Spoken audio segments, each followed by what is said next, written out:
Lods, na observe ko lang na parang madami ang gumagawa ng masama sa mundo pero successful sila. Ang sabi, next life naman dun sila magdurusa dahil sa paghuhukom ng Diyos. E paano kung wala palang next life? E di nakalibre sila ng kasamaan dito sa mundo.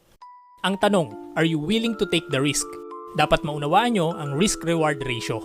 Example, iset aside muna natin ang morality sa usapang sugal.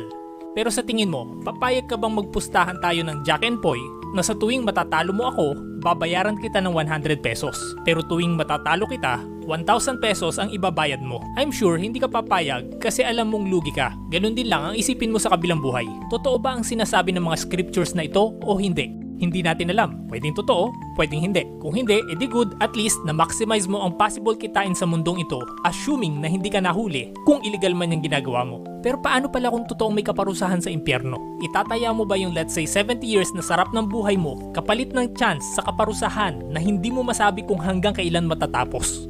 Isipin mo to, ibabad mo ang kamay mo sa kumukulong mantika kapalit ng 100,000 pesos per minute. Will you do it? Kapirasong init pa lang yan, baka hindi ka tumagal ng 5 seconds. Paano pa kaya kung eternity na ang pag-uusapan? Again, is it worth it?